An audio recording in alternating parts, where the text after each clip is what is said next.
Black Jules TV. Yeah, we're back again for part two. Part two of the Candace Owens and the Sean Ryan interview. And it only gets deeper. It only gets deeper. You know, I choose not to even listen the rest of it after I record part one because as I said in the beginning, I want I want to catch my true reaction to what's really been said because when I look on all the reactions out there, when I look on people who are Candace Owen haters, because there's no better word to refer to them. You know, I don't want to have to artificially create a response, a reaction to, to this interview. But enough of me rambling on. Let's get it again. Candace Owens, Paul, Sean Ryan interview. Here we go. A bit Why do you think that they repaved that thing? How many days afterwards? because by Sunday, they had a person coming out on Sunday. So Charlie got shot at 12:23 on a Wednesday, and they had early morning on Sunday pavers come in. And even before then, they had the soil removed by a separate group of people. They had the soil The removed? soil removed first, 10 inches of soil removed first. Do they do that at any other murder scene? Anywhere? Absolutely not. The soil removed? Why the fuck would they have the soil Well, their removed? excuse is we were putting down pavers. So it is normal to remove soil to put down pavers. But why were you putting down pavers? Why were you So here's the first question that I would think Erika Kirk would be asking.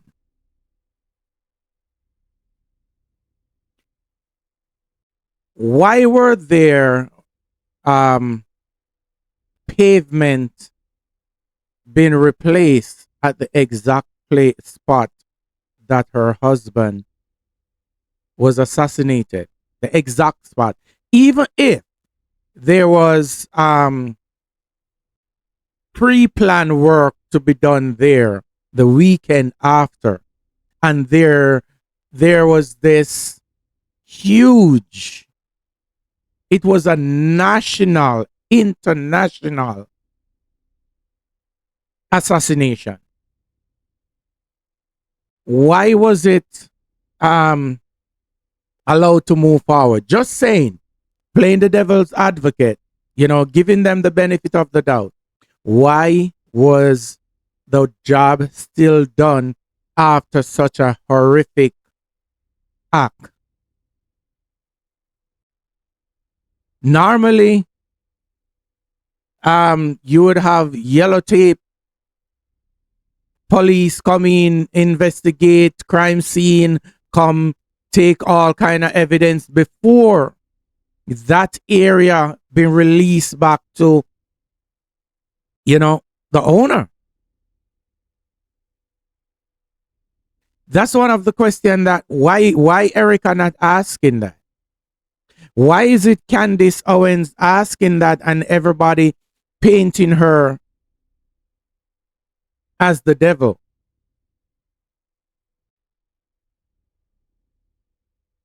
paving over the crime scene? And in that scenario, I think you normally do from somebody that is in that space said that about 8 inches you would remove so that you can install the pavers. They removed 10 inches of soil, and they had 2 separate people do it. So they had people working for the government that removed the 10 inches of soil, and then the next day the pavers came in and put in the pavers. That's not normal. You have the same group of people that do both. So they had the dirt removed first. And so we'd have to imagine that happened Saturday at the latest, right? And because then by Sunday morning, the guy who had to put together a ragtag team to do the paving, he did an interview and spoke about it and said he was told that the instructions were coming down from the governor of Utah and Kash Patel's office. Probably What a do you good guy think to would put have been on in the the stand. soil? America, this normal. America, the America who see this woman as the devil and Erika as the weeping widow. This normal.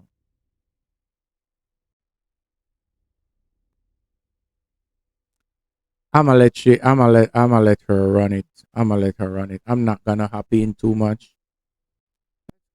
I've taken a long time to get to a place where I wanted to put forth a theory on what happened that day.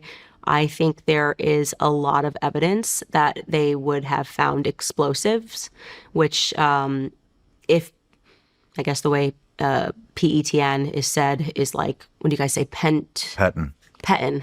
I'm trying to learn all of the inside terms and sound like I know what I'm talking about on all the military guy stuff. But if Petin was the explosive that was used, and I think there is a strong theory that should be explored, that a shaped charge was used to kill him and that what killed him was on him. If you look into Petin, it is pretty resistant. It stays on soil. There you can read tons of articles about it. You just have to remove the soil. So you think that I think there was explosives. I think that explains, as I was unpacking on my show, a lot of the holes in the story that didn't make sense. If you run the theory that he was killed with a Petin shaped charge, then they all suddenly start to make sense. Why they wouldn't bring the bomb dogs over to where Charlie died. See, I can't remember what his name is, but my editor, you were just chatting with him. He brought it to my attention. He was chatting with this guy right after it happened, so I guess almost a year ago. And once, I just never know what to... So many fucking people are trying to get clicks and shit, you know what I mean? That I'm like, I don't think it adds up. And he would describe, how it was going to work, or how it was supposedly worked. And yeah, it was shaped charge inside the microphone, right? Mm-hmm. Yeah. And they had all these videos that show the blast and everything, but I don't know what's AI and what isn't. I don't fucking believe anything unless it's literally right in front of my face. Then I still don't believe most of it. But to have the thing that really got me was to have a microphone on a loose shirt when he's up in a chair, like moving around. It just... Mic on the inside, by the way. Mic on the inside? Yeah, the mic is on the microphone, which is totally senseless. Wait, was it taped to his chest? What you see on the outside is the magnet that's holding the mic that's on the inside. Which, like any person who mics you knows, you don't put the mic on the inside because you get the sound. And they were putting it on the inside. Like you might do that if it's a super windy day or cold day to avoid the wind. I thought it was that fucking new DJI mic that everybody's using. No, it's a Rode Mic Pro. So that's just the metal. That's just the magnetic clasp that's on the outside. They put it on the inside. Mm-hmm. Which they started doing. It was a new thing. It was just a new thing that they were doing. And so How long have you been tracking this? How long had I been tracking? Microphone thing. I always try to approach things with just, what do I observe with my own eyes? And when I brought myself to being able to watch the footage of Charlie dying, the first thing I thought was that he was shot from below. Because I watched his shirt go out, and I watched the friction of his body, and I saw that his necklace broke before he was hit. I always thought that was so strange. I was like, somebody explain to me why if someone shot him from above, his necklace would break first and whip this way, because necklace whips this way, and then he gets hit. And then and I was like, so I just, in my head, and I was assuming that it was a gun, was like, I think someone was under him. Like, that's the only thing that would explain his shirt doing whatever. And then I saw John Bray, is who you're referring to. He was online and he was talking about this explosive. And I saw that and I was like, in my head with my limited knowledge on what he was speaking about, I went, oh, well, it's not going to be explosive, because then if it was a bomb, Charlie would have been burned and charred, and I knew that his body was not burned and charred. And so I kept following him. And what happened was we got exclusively the car photos, and the car that transported Charlie to the hospital, what that car looked like, which they tried very quickly to get rid of that car. They towed it, had it sent for like to be cleaned and resold, which is also an That's another question that Erika Kirk should be asking. Why did they get rid of the car that transported Charlie so quick? Why did they clean it and sold it so quick, immediately?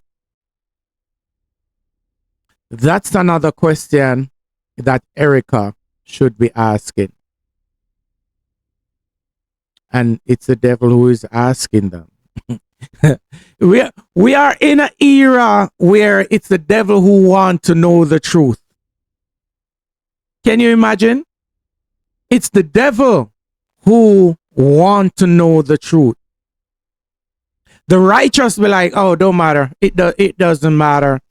They dig up 10 inches of the soil beneath where my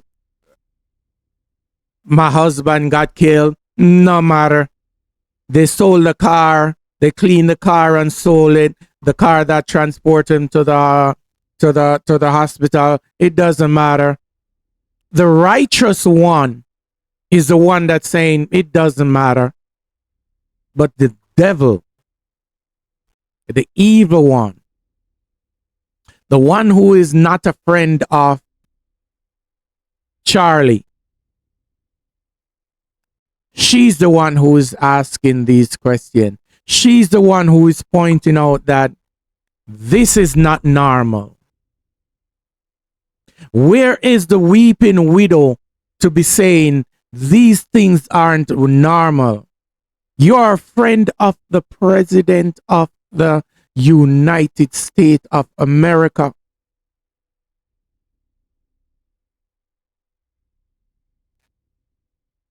The director of the FBI, the Federal Bureau of Investigation, is said to be your husband's good friend. Why aren't all these questions been asked? For the amount of powerful friends that Charlie had. This, if they didn't have, and this is my opinion, my belief, if powerful people didn't have hand in what happened to Charlie, this would be solved in a week with no questions, no doubt. Trust and believe. But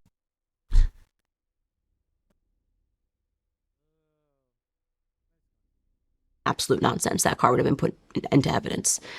But when I saw the car pics, first thing I said was, oh, that's so weird. Like, well, why is there black glass on the floor?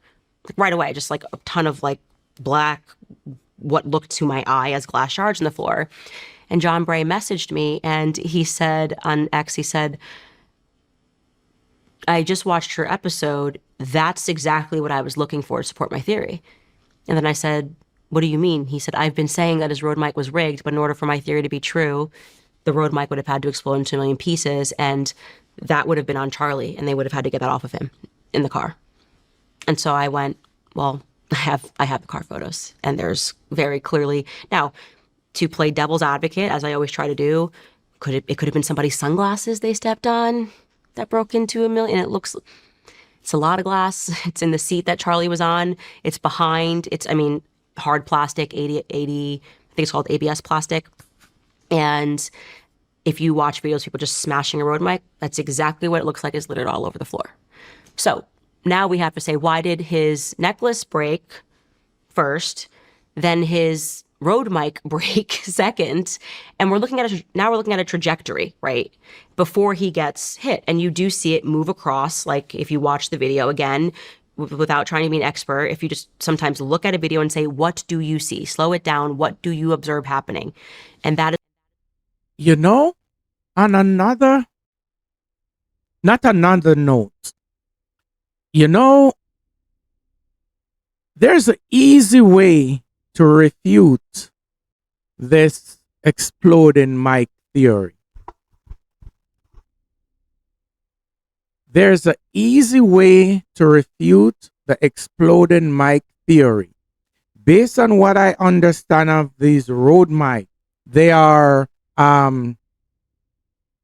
recording something somewhere else, like it's Bluetooth. The signal is recording somewhere else, right? At the moment where he got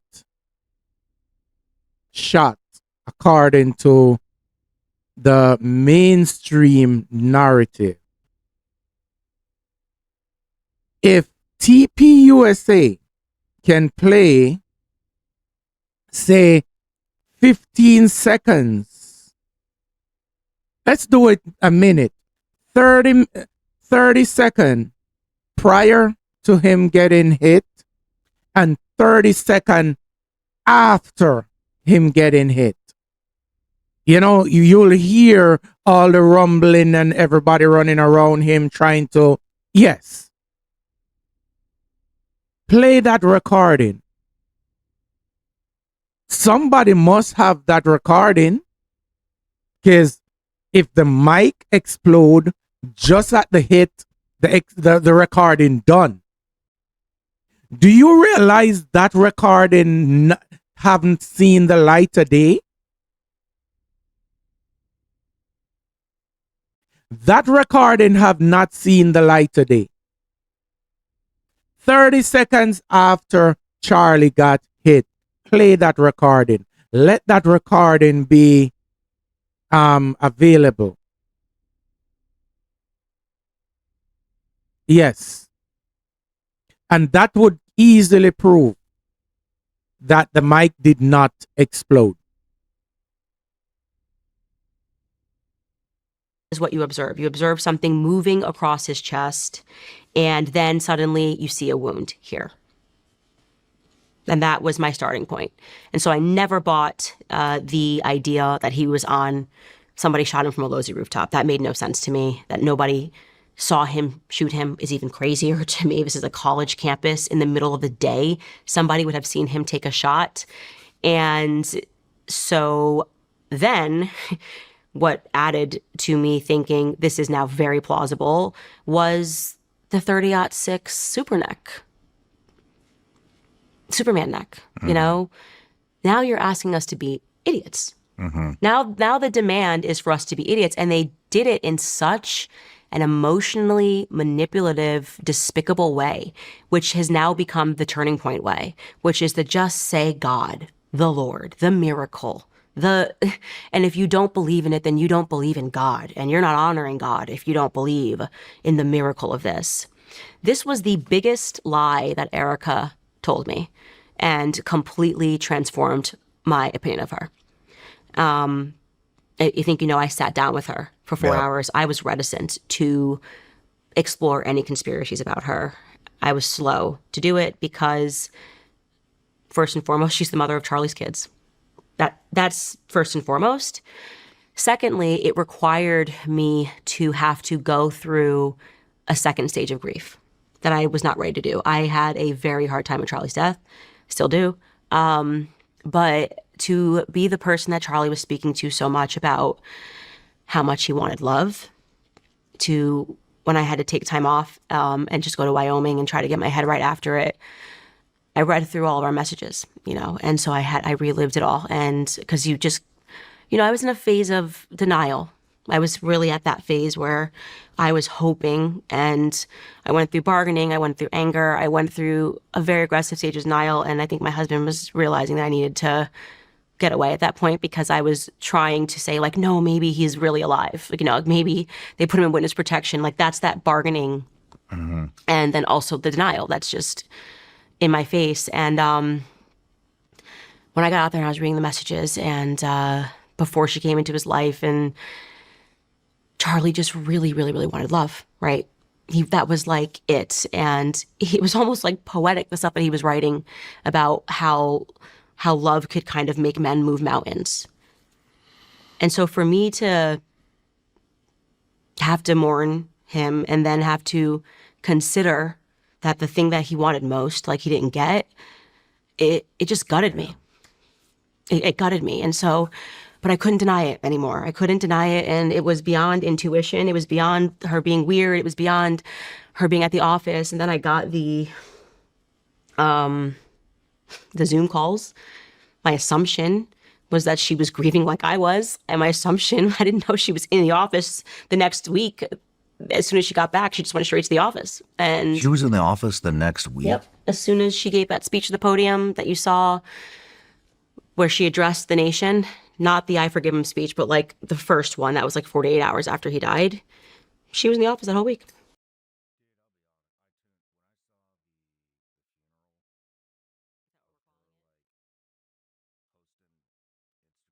Dude, I'll be honest. When I saw the funeral Is that what we're of calling her, it? like, posting Instagram stories or whatever it was of her, like, rubbing his dead body, I was like, what the fuck is this, dude? Yeah. What is that? Yep. You're, And then you're using your dead husband as a fucking social media post? and beyond that, and again, me ignoring it, ignoring all of it. And then it was just, actually, on the day that your husband gets shot, you didn't have a single one of your family members go with you? Not one family member or friend went with Erika to Utah. Wow. She went with the person that's holding her in the photo when his body's coming off Air Force One. Could you imagine not having your mom, your brother, your sister, your cousin, your best friend, I don't know, like your A1 since day one from high school with you when that goes down? No, she was every single one of those videos, she's with the head fundraiser of Turning Point USA. The person holding her, hugging her, crying, that's Stacey Sheridan. She's the chief fundraiser. Stacey Sheridan is the one recording her while she's in the casket. No one can make that make sense. You cannot tell me 1,000 times that you would not have a family member, a cousin, a brother, somebody other than just all Turning Point people. And mind you, the vice president is offering to fly over whoever you want. So this isn't like, we couldn't get to Utah. Like your family will crawl over glass to get to you. You go through something like that. Mm-hmm. And she didn't have anybody, not her aunts, nobody, just Stacey Sheridan recording all of those private moments. And again, those were the things, I mean, I think I just assumed that her family was there. I assumed, because Charlie's family was there. His sister was there. His mother was there. His brother was there. I mean, his mother and father were there. She just had Mama Stacey, as I call it, which is the woman who's all about raising money. And when did you guys get so close? You don't need anybody else for emotional support here. And so you're correct. That was intentionally recorded for us to raise money at the end of the day. But the lie that she told that I couldn't get over was when she lied about the 30-06. And she... What did she lie about that? What did she say? So what we thought happened, and this is, I think I single-handedly ruined the plan, so to speak, but what happened was my eyes when I was watching the event, as someone who had gone on tour with Charlie every single year since 2017, 18, 19, 20, 22, up until 2024, which is the first time they started doing this double mic thing on him, right? The fall of 2024, as I'm going, why is Terrell there? It's the first thing I drew my eye. It was like, why is the head of audiovisual here? He doesn't come on campus events. This is new. And then I see that he's taking the camera down. And I'm like, that's weird. And the internet's going crazy about this. So I'm like, well, Terrell's been there for 12 years, maybe longer.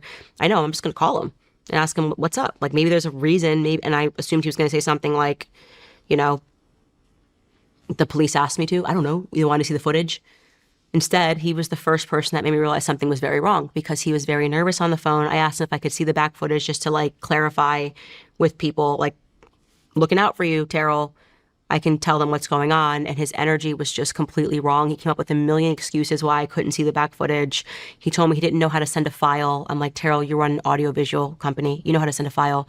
Then he told me, oh yeah, I do know how to send a file, but I really didn't. I'm afraid Google's going to hack me if I send it. And I said, Google's going to hack you if you send me the file of the back footage. And I didn't accept that, obviously. And then he said, well, I grabbed the camera for Erika so that she wouldn't have to relive her husband dying over and over again. And I said, his death was live streamed. Everyone saw Charlie die. The back footage is not like, that's not going to be anything. So I knew something was wrong with the back footage. And I kept pressing him for 2 days. And finally he said, well, I'll FaceTime you and show you it. And I hit record on the face. I just didn't know, just my instincts.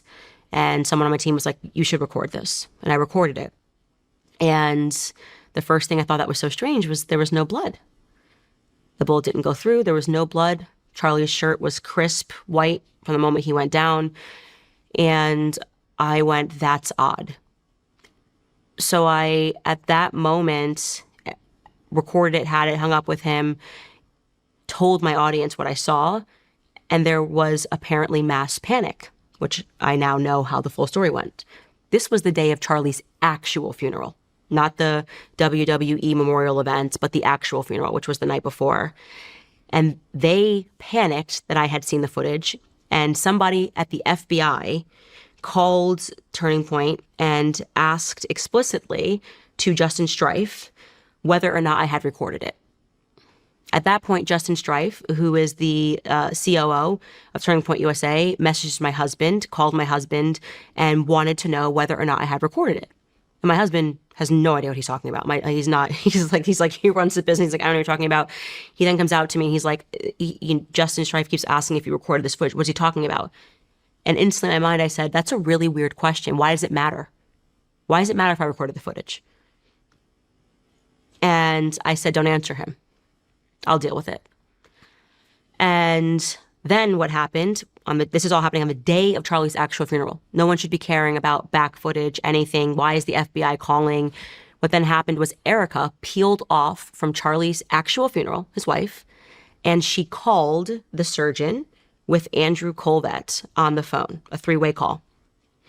And the story that Andrew would then write, because then he tweeted on the day of Charlie's funeral and said, people want to know why there was, no blood. And then the surgeon says that it was a miracle. And you remember this ridiculous tweet, Charlie ate really healthy, and normally it would have taken down a moose, but he really was the man of steel. And this is like a modern day Christian miracle. I mean, total slop for the masses. And everyone then went, what the F? It didn't go through. Like, you're confirming this didn't go through. Based on my own research, right? When I asked Erika about the this, 30-yard about six this thing that happened at the funeral that they're talking about, I'm not familiar with that term of ammunition, but when I based on my research, it is similar to the 7.62 that I am used to. Now, back in my days in the military in Jamaica, we use a self-loading rifle that used a 7.62. Based on my understanding, this 30-yard 6 would be the equivalent to a 7.62. I can be wrong, but based on what I gather, it's similar. A 7.62 from, say, 500 yard, it is piercing, or 200 yard is piercing a 1/2-inch steel plate, piercing it right through. So if it's anything similar to a 7.62, that would rip through Charlie's neck and anything else in its part.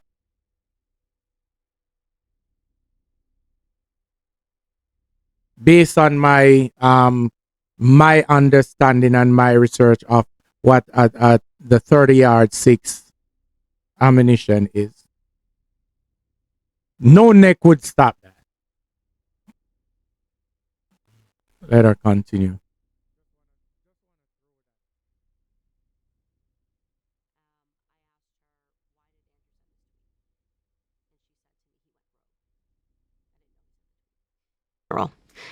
I asked her, why did Andrew send this tweet?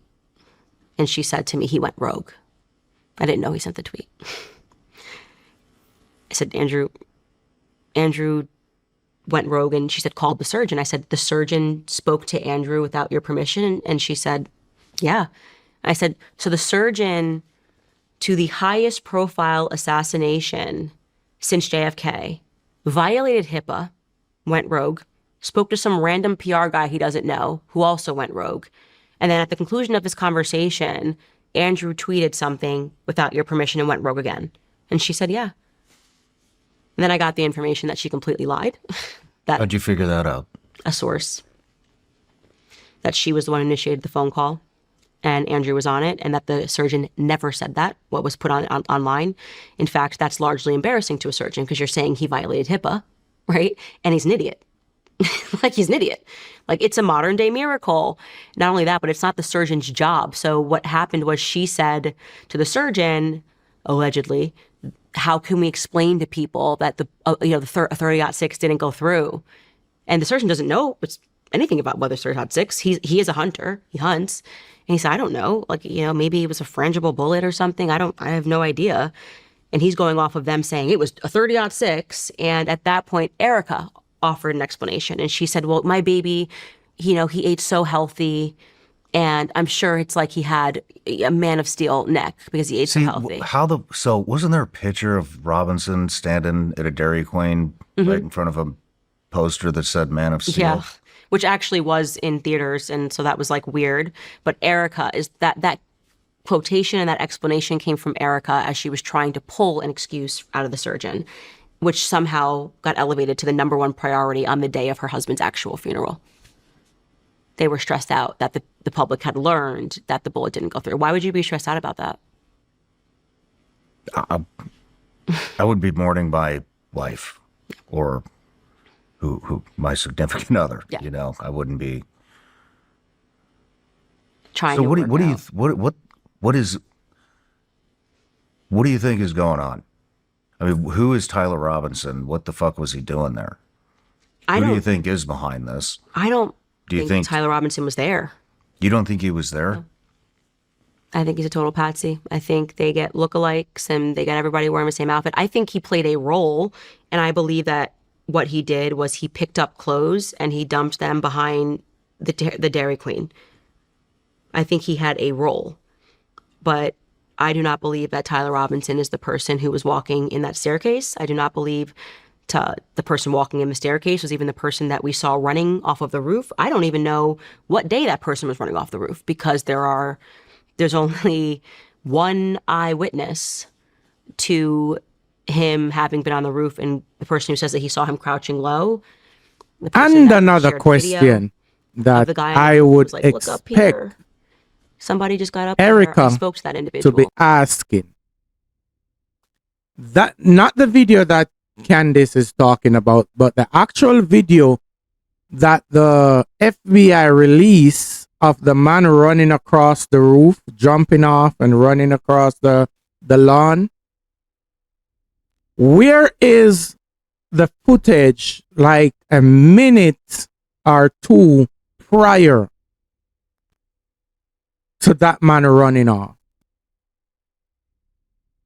Because they just catch it right there when he's running. Where is the footage? Show the footage. Let we sit down and look on like 2 minutes before he ran across before he jumped. Like they just show you that maybe 30-second video. Like, yep, that's the evidence. Where's the additional footage?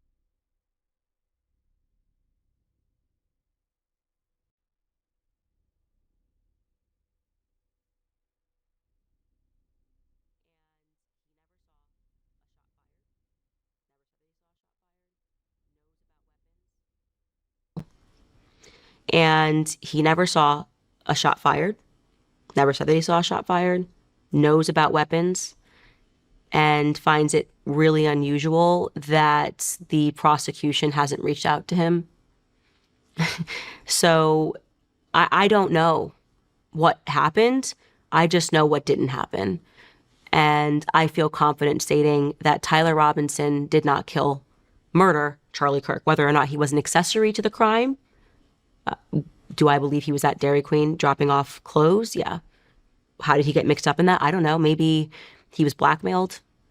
Maybe he got involved in some weird stuff online. That's the easiest way for the feds to blackmail someone. I think his roommate is a federal asset, Lance Twiggs. The person. Why do you think that? Because the police didn't even question him, which is bonkers. Yeah, Lance Twiggs. I spoke to Lance Twiggs, his family, and they think he's involved. And they don't understand why the police just sat him down for a few hours and then let him go. And they said he's involved in a lot of bad stuff. He lived with them for a little bit, that he's into, weird categories of pornography as well. And so they were shocked that the police just had never had any interest in Lance Twiggs. And he is crucial to the story that they're trying to tell as the roommate. If they're in a gay relationship and you're dating him, you would have access to his guns. You would have access to, you could easily set up somebody that you're dating. And that's what my gut tells me is Lance Twiggs is a federal asset. Shit. Who was the guy? Wasn't there a guy that said he did it? That was also at 9/11 or something? Oh, I call him decoy boy number one, George Zinn. What the fuck is that? So George Zinn instantly gets up, says he did it, his pants fall, and people are recording him, and it creates, I guess, just a bit of a distraction. What I have on authority from the hospital that he went to after, he went to the hospital to get treated for some mild injuries, is that he told the nurses that he was paid to do it, but he didn't know where the money was coming from. And this guy was also in New York when 9/11 happened. I don't know if he was in New York, but he has some story about 9/11. There's some weird connection. Some very weird connection. Yeah. I don't know exactly what it is. I can't remember a bit. No, you're correct. But that's what he told the nurses that day, that he was paid to do that. But he didn't know who exactly was paying him, just that he was going to be paid for that. Do you think he was killed because he was going against Israel? 1,000%. Why him? 1,000%. You go against Israel. Why not you? Well, Why are you still here? I think if Andrew Colbert is to be believed, he told me it was supposed to be me, which was an interesting thing to say. What? Andrew Colbert said to me a few days after the assassination, and at the moment I just took it as poorly expressed grief, because I didn't find Andrew to be suspicious, because I just didn't, my mind wasn't there. But he said to me on the phone, it was supposed to be you, verbatim. Are you serious? But I thought that was just, he was crying, I was crying. I thought he just legitimately said it was supposed to be you. It was supposed to be you. So I have questions about that now. Given everything that happened in the lead up to that, I think Charlie knew something. I think the biggest question that has not been answered in all of this is what happened at the Hamptons when Bibi Netanyahu called. I don't know about this. So it was a couple of weeks before Charlie died, well, August 5th and 6th, he did a summit at Bill Ackman's house where, Bill Ackman was kind of hosting a bunch of pro-Israel people. And Charlie was pressed on his changing views. And he was pressed by Seth Dillon. Voices were raised. And he wanted to know why he's not, why you can't criticize Bibi Netanyahu and not be called anti-Semitic. There was a smaller dinner that took place, and Bill Ackman, Erika was present, and Bibi Netanyahu called. Now, what I was told directly from Andrew Colbert which Erika didn't know that my source was Andrew Colbert on this. She was surprised in person when I told her this, was that BB offered to take Turning Point USA to the next level. And Charlie said no. In exchange for what? Also, how does an organization that's pulling in $150 million a year, what is the next level? It's a lot of money, $100 million a year. In exchange for what? Do you think in exchange for him pledging to preach free markets and capitalism?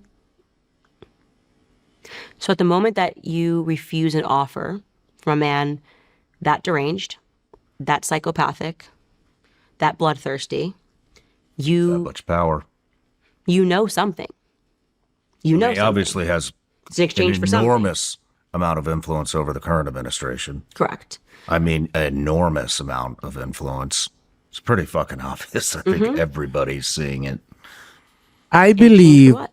Charlie was taken out because he had the power to sway a very large group of people. He have the power to sway a large group of people who voted to put back the president in office. My opinion. It's my opinion. Don't come at me.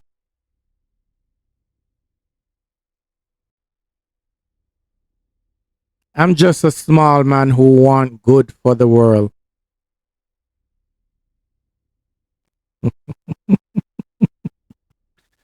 Oh, but on a serious note though. Well, all of this is a serious note. There's no laughing matter. But Charlie was taken out, and she's right. Charlie was taken out because he knew something. He find out something, and they know he was too honest. He was too pure of a America first mentality and mindset that they couldn't convince him. They realized that they couldn't convince him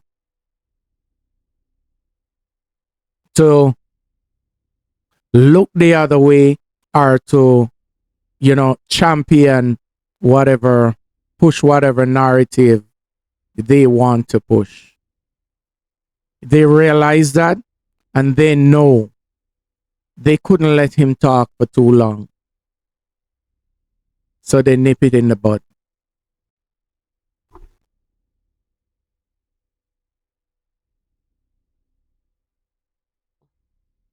Cool. What in exchange for what?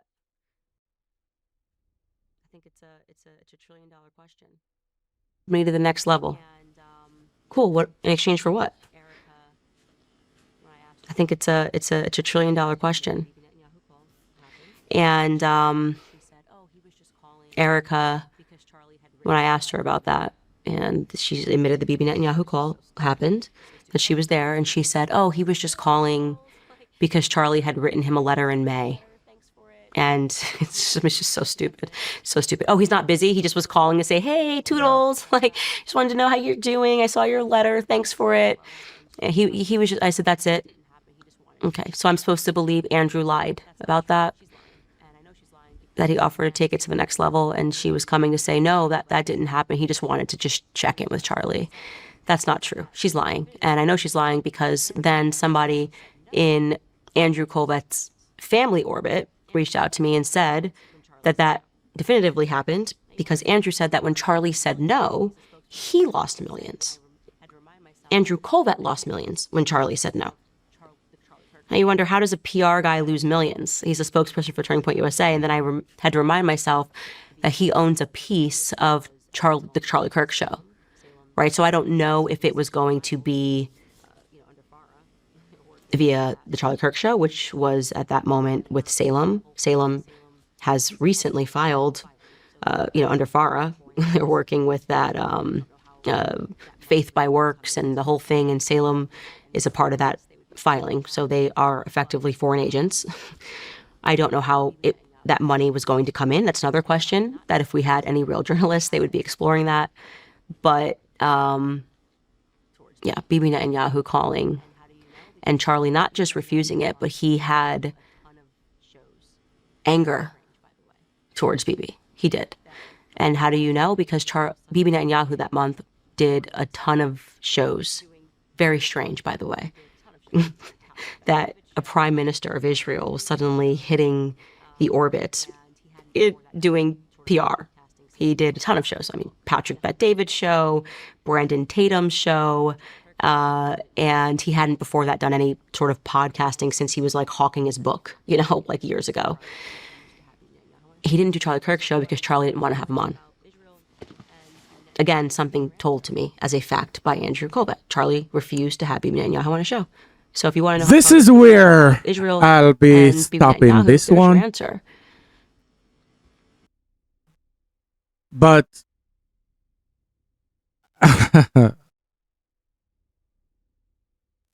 I said this before and I'll say it again.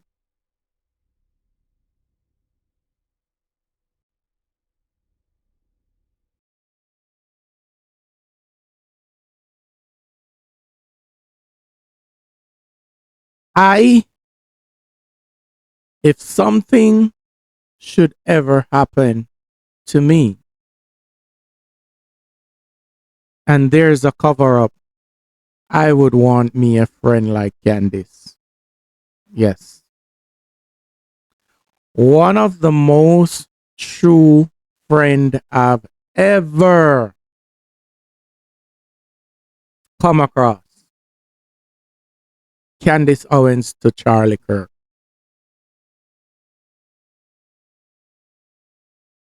And she's too vocal for them to stop her right now, because they don't know what she knows.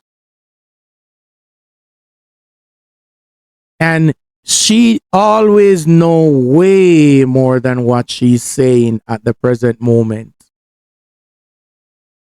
Yep. She's playing 4D chess while they're playing checkers. Until next time, you all.